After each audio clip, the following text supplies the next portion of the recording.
पुरय पुरय नमः।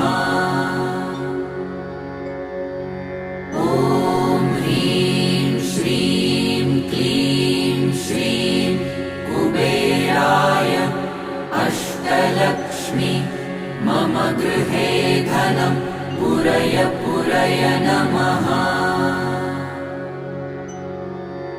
ॐ ह्रीं श्रीं क्लीं श्रीं कुबेराय अष्टलक्ष्मी मम गृहे धनं पुरय पुरय नमः।